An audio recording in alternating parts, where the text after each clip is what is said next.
The following program is proudly brought to you by Micro Projects, a unit under the Ministry of Economic Planning and Development, in conjunction with the Ministry of Tinkundla and Administration.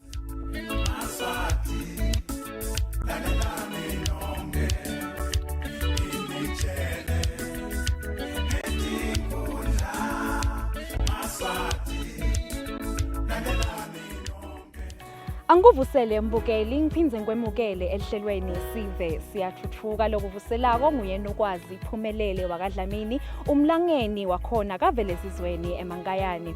Mbukeli namhla ehlelweni sitakulethela sigaba sesibili sekulinywa nekukhiqidwa kwesilimo sabambu njengoba ke mbukeli wati ukuthi bambu ulusito lolukhulu kakhulu ikakhulu etindzabeni te-ozone layer. Sitawuphindze sive ke mbukeli umhlangano lomkhulu kakhulu lotobanjwa nga-2027 lotongenelwa ngiwo emave labalelwa ku-16 lapho khona kutawukhulunywa ngokukhiqidwa nako kuthuthukiswa kwayo ebambu. Sitawuphindze sive mbukeli ngemhlangano lotobanjelwa khona lana eSwatini ngemnyaka wa-2026 umnyaka lesikiwo nyalo mbukeli.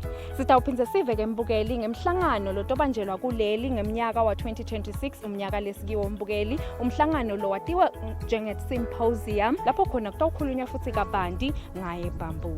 Asingene ke mbukeli ehlelweni ngethembe ukuthi udalitokotela kakhulu.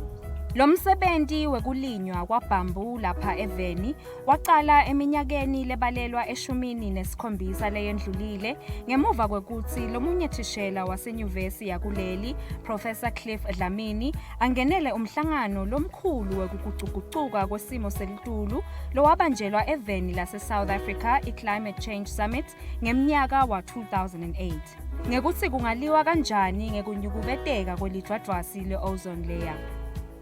Kwaba ngulapho ke inhlangano yelubumbano lwabambu labomake bakabhudla Khamathro labacala kulima bambu yasunguleka ngenjongo yekusabalalisa dona tindzaba letimnanzi tekuwulima kanye nemikhicito yawo lehlukahlukene yabambu.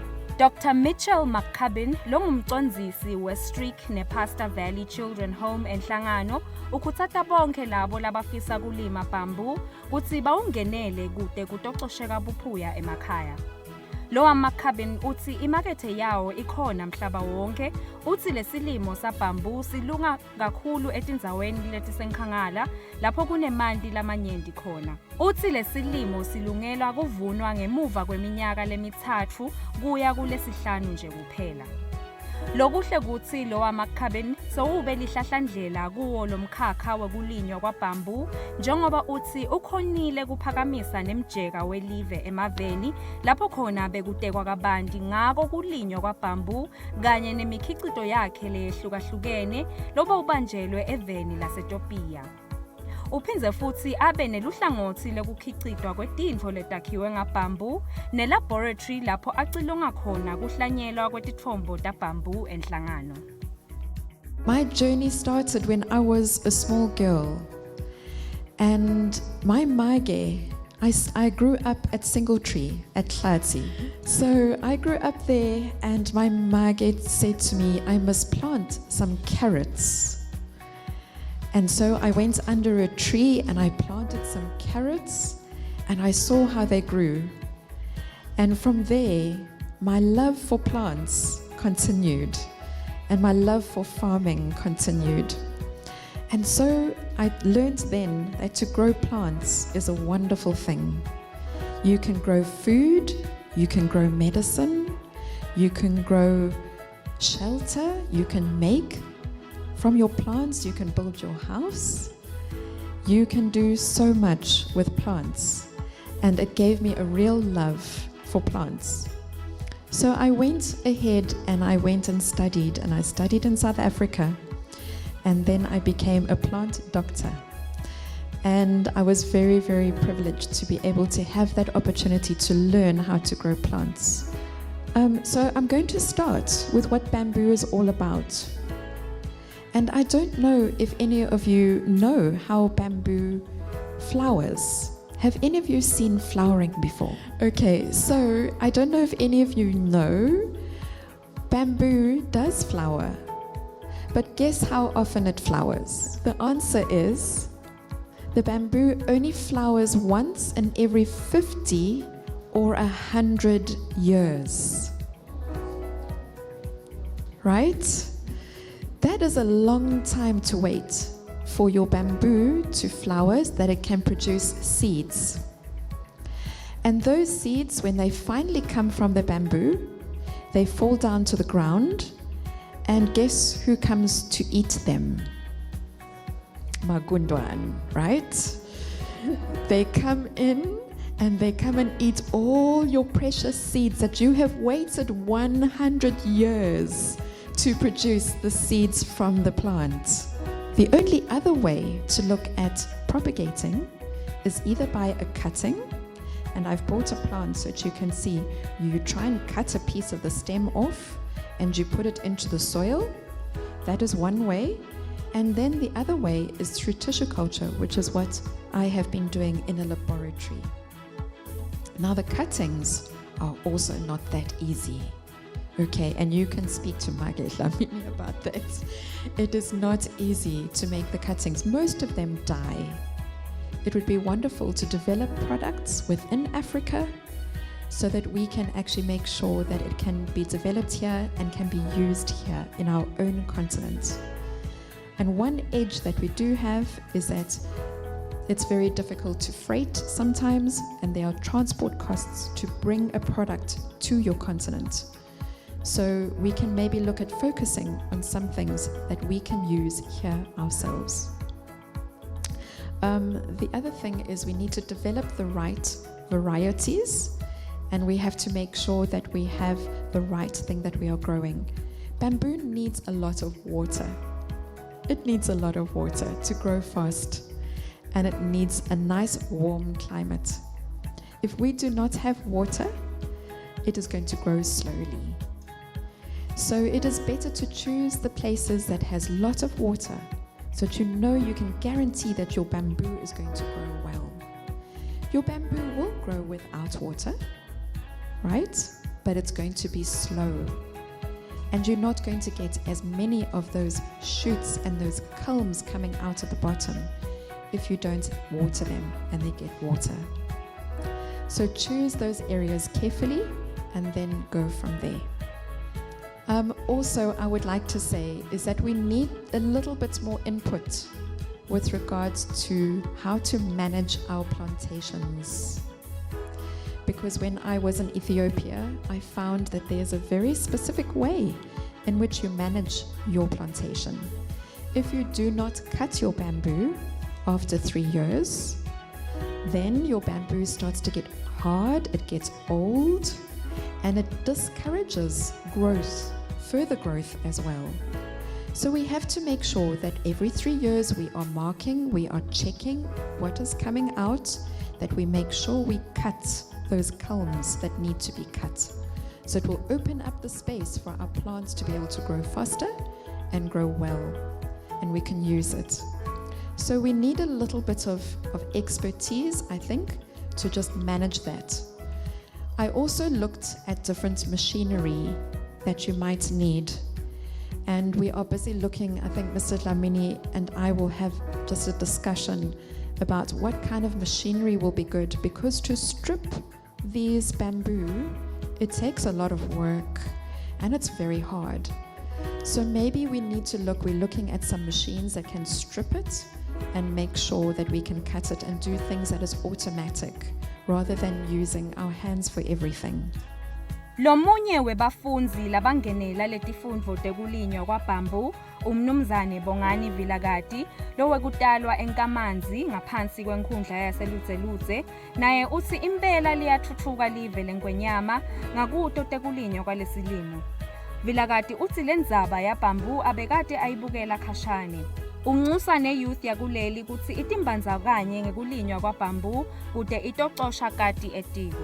Bamboo nami bengimbona nje mangihamba ngijuba la egangeni ukuthi nasi isihlahla ngasi sesinakhula sitasengabathi ngithi mangifika kulomfundisi wasikole ngase sengiyabona ukuthi iBamboo kuningi lesingakwenza ngawo sekuyangithokozisa ukuthi nami sengibonile ukuthi angeke sihlale sibantu labasha ngoba isikhathi esiningi khona siyahlala sithi kudima isebeni kanti nako bambu singakhona ukuthi simsebenzise ngicabanga ukuthi vele tasisita kakhulu kule level akangikwana. Kulandzela kutsi lo msebenzi wekufundisa kabanti ngekulinywa kwabambu uthole kusekeleka ngelusito lwa Dr. Mitchell Maccubbin longumcondzisi we-Streak ne-Pastor Valley Children's Home enhlangano liyena lowaletha thishela kutsi atoshiyelana nabo labafundzi ligwayi ngekulinywa kwaso nangayo imikhicito yaso leyehlukahlukene. Lo mfundasikolo wekulinywa kwalesilimo waqala wabanjelwa enkundleni yasemafutheni emphakathini wakaKhamatho ngaphambi kwekuthi uchubekele eLutselutse RDA ngaphansi kwenkundla yaseLutselutse.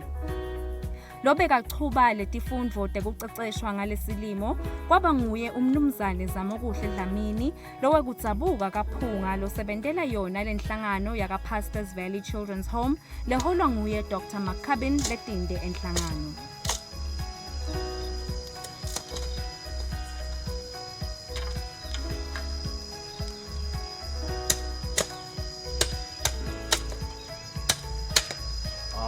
Ngicabanga ukuthi nje sekungaba kubonga ukuthi lo mfundasikole uhambe kahle sengingaqela nje ukuthi ngona ngivile emakhulunywa ngalamathulusi kwanyalo sasenza kakhulu manpower but ngivile ukuthi akhona lamathulusi la ngendawo somsebenzi ube lula especially nje mawusamhleketa lo bhambo nalokuthi wakhela lamabhengela ngicabanga ukuthi ngiloko lemcabanga si maybe mangabe lesito silithola singakhona ukuthi sisitakale ngakhona bese lo lokunye ke sesiyadendela ngoba sekudinga ukuthi vele sale sisebenzisa ingqondvodela. Thishela wenyuvesi yakuleli lotinde eLuyengo campus ngaphasi kweluhlangothi lwaka-horticulture Dr. Celimphilo Mavuso lothume ngela Dr. Shakes naye uncusa yonke insha yakuleli ekutheni itimbandzakanye ngako kulinywa kwabambu kude kutovuleka emathuba ekusunguleka kwemisebenzi njengoba uthi asalivela kancane. Letho lesingawenzisa eMaswatini especially bomake laba bema-cooperatives ukuthi ababambane babuye basebenze la kuleti nkundla because akhona la ma-factory sheds la tinkundleni bacele labo ba-MP ukuthi baniketwe la ma-factory sheds phindze nala tininini tenkosi icele le mali ukuthi sicala le mishini i-agroprocessor ukuthi siprocessa lo bambu sitowenza la ma-products lahlukahlukene because la une-potential learning. Sithole Dr. Maccubbin from Pastor Valley Nhlangano nguyeke lo sinike thishela lo ngiyena nyalo lesesakha ngawo le misebenzi lehlukahlukene ngale bhambo ngoba i strong yakha yonke info as a result nje sesizamile ukuthi asakhele tithombo letingazama ukuthi for kickstart ukuthi sinike labatifunako kunebamaplazi labatifunako kune ma-ordinary lundvu nje la futhi na intercropha ngawo emasimini u-neutralizer lo mhlabathi bese kuthi-ke le intercropping uhlanyela noma yini ensimini yakho engadini yakho lo mhlabathi uyadiscomposteka wakheke ngendlela lefanele ukuthi ufertilizeke kuze kube kahle yonke into.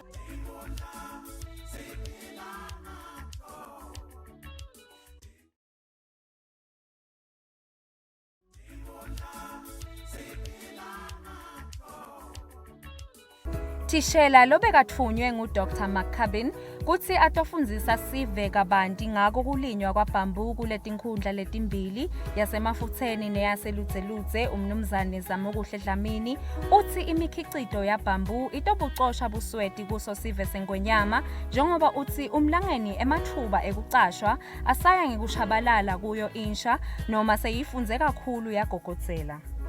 Dlamini uthi uma lensha yakithi nayingathola kusekeleka kwahulumende ngayo yonke indlela ingakhicita imikhicito lengayi emuva ngoba ingakhona nekutithengela nemathulusi ekusebenta yona lemikhicito yabambu njengoba umlangeni uthi lesilimo sigcine kakhulu lathi uma kude emathulusi lafanele kungadala nengoti ikakhulu ekulimaleni kwetandla. Umlangeni uthi lokuhlela kubonile ngilo lisasasa lekufunza kabanti ngaso lesilimo kulabadzala kanye nakuyo insha. Lokunye lokhu ngento engakhuthatheka nami ukuthi ngifike la endzaweni yaseLuthe kuthi bangitshele ukuthi kunebantu labasha njengoba sathi ke ukuthi even lonke kusimo silukhuni imisebenzi kayibonakali sinema graduates lamanengi lahleti emakhaya lathi ngawona umsebenzi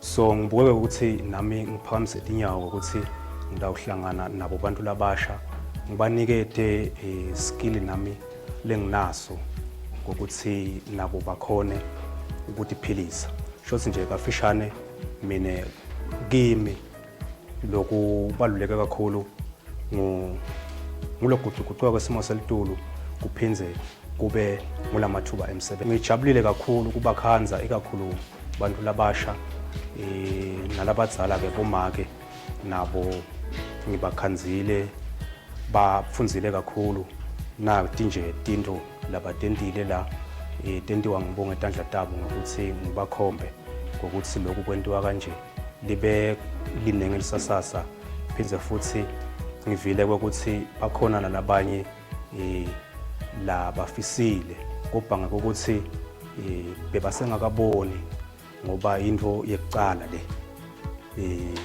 ngiwekucala ukuthi ngifike ngito bafundzisa lo msebenzi lo ngicabanga ukuthi nasebabonile ukuthi naku vele kuyenteka siyawuvula emathuba emsebenzi batawukhuthazeleka nabo kakhulu.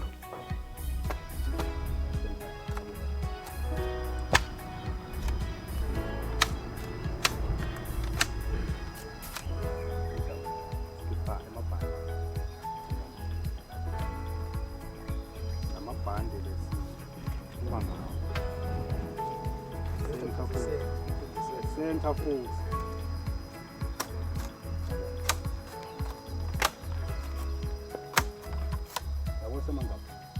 Emathulusi lesinawo ngemathulusi esandla kwanyalo ngoba nami ngifike lapha bangicele ukuthi ngisite lapha kusede emathulusi lawa mhlawumbe singathi ngima heavy machinery kwanyalo sisafunza le skill ukuthi lokhu kwentiwa kanjani so sisebenzisa ke emathulusi esandla kubaluleke kakhulu ke ukuthi sisasebenzisa emathulusi esandla sidivikele siphephe ngoba sisebenzisa emathulusi lakhalipha kakhulu njengoba kude longadi ukuthi bambu sihlahla lesicinile kakhulu kufuna ukuthi emathulusi ethu abe ngilakhaliphe kakhulu ngakho ke kubalulekile ukuthi sidivikele sisasebenta ngala mathulusi sitiphephise ukuthi singatholi ingoti ngoba naye bambu na umsebenta naye uyingoti kwayena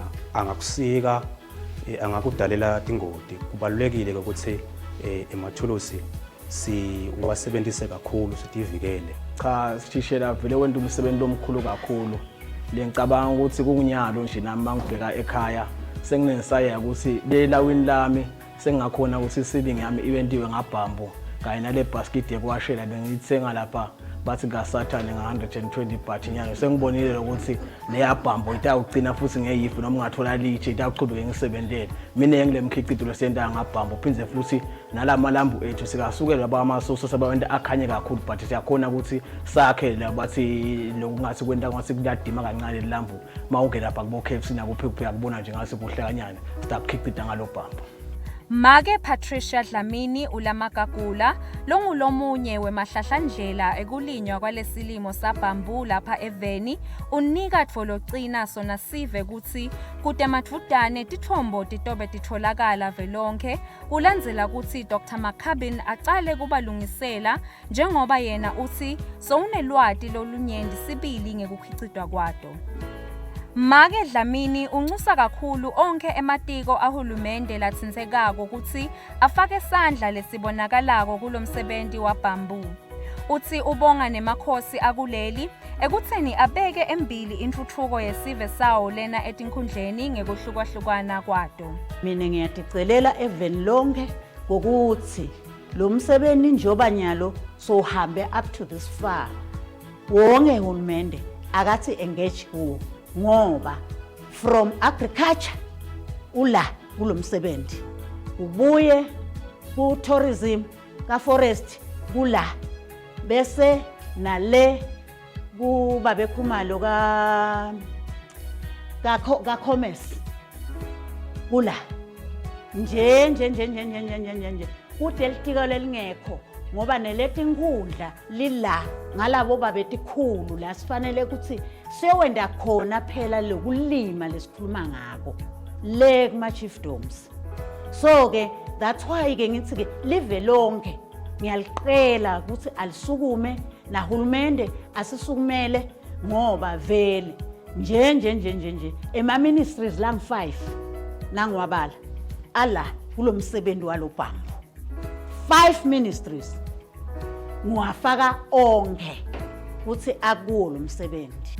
Kulandzela kutsi lelive la Kangwane likhombise inshisakalo lenkhulu ngakuto tekulinywa kwabambu sekube nemthelela lomuhle njengoba selicokwe kutsi lihlonishwe ngekutsi libambe umhlangano lomkhulu wemave emhlaba kulomnyaka lotako wa 2027 iBamboo Global Summit kanti lamave latawungenelwa abalelwa eshumini nesithupha. Letindzaba letimnanzi tavetwa ngu-Dr. McCubbin lowangenela imihlangano leminyenti emaveni lapho khona washengetisa yona inshisakalo yemaswati ekulimeni lesilimo sabamboo.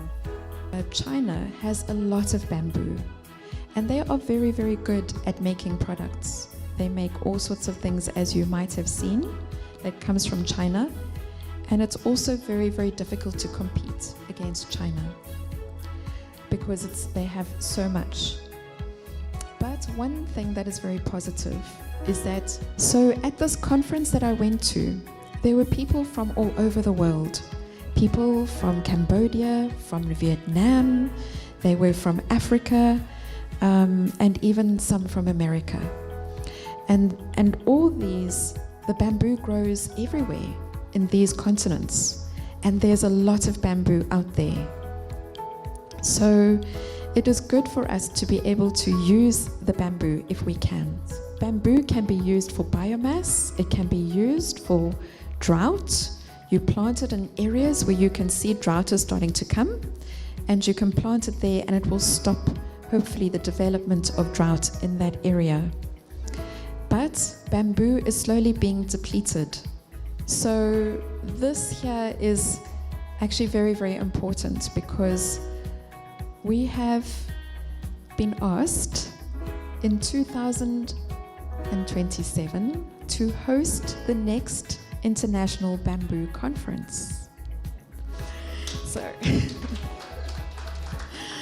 So we are quite excited about that. And so we will have many international visitors coming to visit us, as I said, from Vietnam and Cambodia, from Norway. They will come here to Eswatini and they're going to come and see your produce and your plants and your plantations. So I'm really, really very positive about that, and I think it will be a very good visit for us to have. So please, let's start preparing our lands, preparing our products, so that we can showcase what we have here in Eswatini. We are in Africa, and Africa is the continent that is growing the fastest, has the most potential of all the continents. Ngakulokunye lomunye lolihlahlandlela lalomsebenzi wenhlangano yabomake lelima lesilimo sabambu Make Patricia Dlamini ubonga kakhulu bona bemitfombo yebetindzaba bakuleli ikakhulu umsakato we-Eswatini TV ngekuyibambisa kulomkhankaso wayo ngekusabalalisa lona lwati lolungilo ngalomsebenzi walesilimo. Make Dlamini ubonga nako kuhlonishwa ngemave ase-Afrika ngekuthi licokwe ekutheni libambe umhlangano lomkhulu lotabe ukhulumisa tona tindzaba tabambu kwekucala ngca.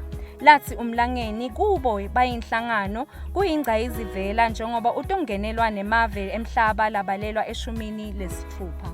Nyalo-ke sengaba lihlahlandlela lokwakha bambu sisuka sibo Women Farmer of the Year.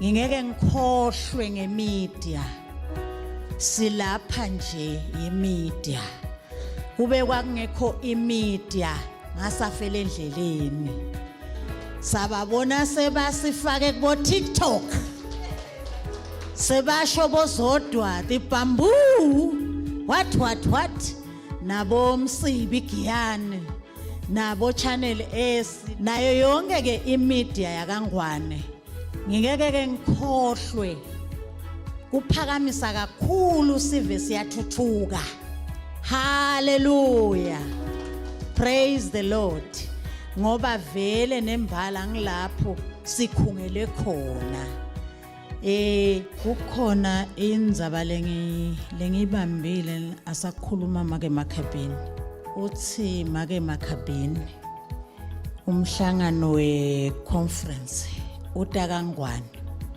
webhambu nga-2027 sineke sawushayelana naye sivumelane ke lokuthi asende kanje njenganyalo ngeke sibayekele bophefeni bafuna ke uvala tindvo ngangala ngawo lo bhambo babese bafaka letinyosi tabo la ngaphasi lamabhokisi aletinyosi kuze batokhona lokuthi basebende kakhulu nje khona ngala. I would like to just say a big appreciation to everyone, and I'd like to encourage you as growers to continue to grow as many bamboo species as you can. Let's learn which ones are good, which ones are not, and let's learn how we can process them and harvest them well. So please continue to keep on growing, and it is so good to be here with all of you today. May God bless you. Goodbye.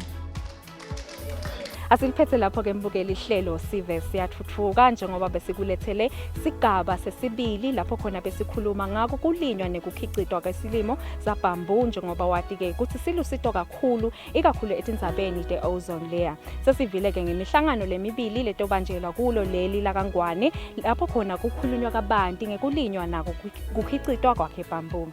Bowubukela sive siyathuthuka kuso sibuko seMaswati uyakuvalelisa ke nokwazi Phumelele wakwaDlamini wakhona kaVelezizweni eMangayane uthi usale kahle asibonane evikini lelilandzelako. The program you've been watching was proudly brought to you by Micro Projects, a unit under the Ministry of Economic Planning and Development, in conjunction with the Ministry of Tinkhundla and Administration.